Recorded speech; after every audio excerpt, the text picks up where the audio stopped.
ಎಲ್ರಿಗೂ ನಮಸ್ಕಾರ.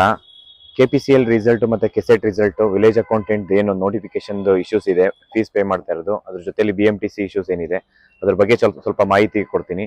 KE ಹತ್ರ ಬಂದಿದೆ. ಆಕ್ಚುಲಿ ಅವ್ರ ಹತ್ರ ನಾನು ಲಾಸ್ಟ್ ವೀಕ್ ಲೆಟರ್ ಎಲ್ಲ ಕೊಟ್ಟಿದ್ವಿ KPCL ರಿಸಲ್ಟ್ಸ್ ಬಿಡ್ಬೇಕಂತ ಹೇಳಿ.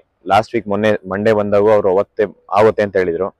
ಅದಾದ್ಮೇಲೆ ನೆಕ್ಸ್ಟ್ ಏನಪ್ಪಾ ಅಂತಂದ್ರೆ CETದು ನಿಮಗೆ ಗೊತ್ತಿದೆ ಈಗ ಈ ಗೊಂದಲ ಇರೋದು. CET ಎಕ್ಸಾಮ್ ಮಾಡ್ಬೇಕಾ ಏನ್ ಮಾಡ್ಬೇಕು ಅನ್ನೋದ್ರ ಬಗ್ಗೆ ನಾವು ಅದ್ರ ಬಗ್ಗೆನೂ ಒಂದು ಹೋರಾಟ ಮಾಡಿದ್ವಿ. KPCLದು ಯಾಕೆ ರಿಸಲ್ಟ್ ಡಿಲೇ ಆಗ್ತಾ ಇದೆ ಕೆಸೆಟ್ ಅಂತಂದ್ರೆ ಈ ತರ ಒಂದು ರೀಸನ್ ಹೇಳ್ತಾ ಇದ್ದಾರೆ. ನಾನು ಇವತ್ತು ಸ್ಟ್ರಿಕ್ಟ್ ಆಗಿ ಹೇಳ್ ಬಂದಿದ್ದೀನಿ, ಇವತ್ತು ಇಲ್ಲ ನಾಳೆ KPCL ರಿಸಲ್ಟ್ಸ್ ಬರುತ್ತೆ. ಕೆಸೆಟ್ ರಿಸಲ್ಟ್ಸ್ ಸ್ವಲ್ಪ ಟೈಮ್ ತಗೊಳುತ್ತೆ ಅಂತ ಹೇಳ್ತಾರೆ. ಕೆಸೆಟ್ ರಿಸಲ್ಟ್ಸ್ಗೆ ಯಾರೆಲ್ಲ ಆಸ್ಪಿರೆಂಟ್ ಎಕ್ಸಾಮ್ ಬರ್ದಿದ್ದೀರಾ ಅವರೆಲ್ಲ ದಯವಿಟ್ಟು ಅಂದ್ರೆ ನೆಕ್ಸ್ಟ್ ವೀಕ್ ಒಂದಿನ ಏನಾದ್ರು ಈ ವೀಕಲ್ಲಿ ಏನಾದ್ರು ಅವ್ರೇನಾದ್ರು ರಿಸಲ್ಟ್ಸ್ ಬಿಟ್ಟಿಲ್ಲ ಅಂದ್ರೆ ನೆಕ್ಸ್ಟ್ ವೀಕ್ ಒಂದಿನ ಪ್ರೊಟೆಸ್ಟ್ ಮಾಡೋಣ ಅಂತ ಡಿಸೈಡ್ ಮಾಡಿದೀವಿ. ಎಲ್ರು ದಯವಿಟ್ಟು ಸಪೋರ್ಟ್ ಮಾಡಿ.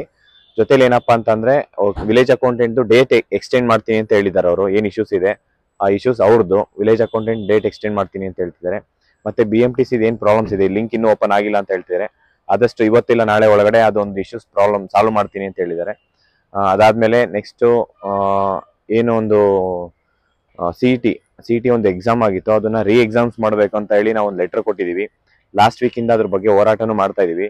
ಯಾಕೆ ಅಂತ ಹೇಳಿದ್ರೆ ಅದು ಗ್ರೇಸ್ ಮಾರ್ಕ್ಸ್ ಕೊಟ್ಟರು ಮತ್ತೆ ಇಲ್ಲ ಅದೇನು ಔಟ್ ಆಫ್ ಸಿಲೆಬಸ್ ಅಲ್ಲಿ ಏನ್ 21 ಕ್ವಶನ್ಸ್ ಬಂದಿದೆ ಆ ಕ್ವಶನ್ಸ್ ತೆಗೆದ್ರು ಮತ್ತೆ ಗ್ರೇಸ್ ಮಾರ್ಕ್ಸ್ ಕೊಟ್ಟರು ಎರಡು ಒಂದೇ ಆಗುತ್ತೆ. ಆ ಒಂದು ಇಶ್ಯೂಸ್ ನ ಇದು KE ಅದವ್ರು ಕೇಳಿದ್ರೆ ಅವರು ಸರ್ಕಾರ ಮೇಲೆ ಹೇಳ್ತಾ ಇದ್ದಾರೆ. ನಾನು ಹೇಳ್ತಾ ಇರೋದು ಸರ್ಕಾರ ಲೆವೆಲ್ ಅಂದ್ರೆ ಇದು ಕ್ಯಾಬಿನೆಟ್ ಆಗಿರ್ಬೋದು, ಈ ಮಿನಿಸ್ಟರ್ ಆಗಿರ್ಬೋದು, ದಯವಿಟ್ಟು ಆದಷ್ಟು ಬೇಗ ಈ ಒಂದು ಇಶ್ಯೂಸ್ ನ ಸಾಲ್ವ್ ಮಾಡಿ ಅದನ್ನ ಎಕ್ಸಾಮ್ಸ್ ಮಾಡಿ. ಯಾಕೆಂದ್ರೆ ಇಲ್ಲಿ ಲಕ್ಷಾಂತರ ವಿದ್ಯಾರ್ಥಿಗಳು ಆ ಒಂದು CET ಎಕ್ಸಾಮ್ಸ್ ನಂಬ್ಕೊಂಡಿದ್ದಾರೆ.